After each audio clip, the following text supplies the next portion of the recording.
চাকরি শুরুর 20 দিনের মাথায় আলহামদুলিল্লাহ অ্যানুয়াল ফাংশনে জয়েন করতে পারলাম। 2025-এর এই অনুষ্ঠানটা ছিল চমৎকার। পিওরিটের এই সেকশনটায় টোটালি ধামাকাদার একটা আয়োজন ছিল। প্রথমেই ঢুকে পড়লাম ভিতরে, টোটালি ফাঁকা ছিল, প্রথম দিকে একদমই ফাঁকা ছিল। উপরে যখন গেলাম দেখলাম গিফটের কোনো অভাব নেই, পুরো 1000 মানুষে প্লাস গিফট আয়োজন করছে। এইভাবে ব্যাগের মধ্যে সবার জন্য একটা করে সিঙ্গেল গিফট ছিল। গিফটটা নিয়েই আমরা যখন নিচে নামে 10 থেকে 15 মিনিট সময়ের মধ্যেই নিচে যেয়ে দেখলাম সব টেবিল বুক হয়ে গেছে। তারপরও এর মধ্যে থেকে আমাদের জন্য বরাদ্দ ছিল যে টেবিলটা, আমরা সেইটাই পেয়ে গেলাম। সেখানে চলে গেলাম, যে সেই সিটটা আমরাও দখল করে নিলাম। কিছুক্ষণের মধ্যেই দেখলাম যে আমাদের লেজার একটা ডিসপ্লে করলো, যেটা লেজার ডিসপ্লে বলা হয়।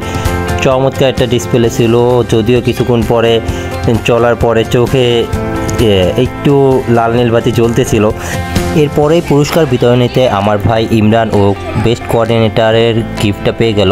খুবই চমৎকার একটা আয়োজন ছিল এবং ও মেনটেনেন্স করেছে, যার কারণে এই গিফটটা পেয়েছে। প্রতি বছরই ও বেস্ট কোঅর্ডিনেটর এবং টিম লিডার এবং পিআরও থেকে গিফট পেয়ে আসছে একের পর এক। এর পরবর্তী কিছু আয়োজন ছিল যেগুলো খুবই দারুণ ছিল। যেহেতু এটা আমাদের অফিসিয়াল ফাংশন, এর জন্য নিজেদের অফিসিয়াল কিছু ফাংশনাল বিষয়ের উপরে টপিকের উপরেই এই আয়োজনটা ছিল। পুরস্কার বিতরণী শেষ হলো, তারপর নাটক শেষ হলো। এরপরে আরও অনেকগুলো ফাংশনাল বিষয় ছিল যেগুলো অফিসিয়ালি টোটালি। এরপরেই শুরু হলো লালন ব্র্যান্ড এবং অন্যান্য ব্র্যান্ডের গানগুলো।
বড় কোম্পানিতে চাকরি করার এই একটা আনন্দের বিষয় যে মাঝে মধ্যে কোনো অনুষ্ঠান থাকলে খুবই আনন্দকর হয়। ধন্যবাদ সবাইকে।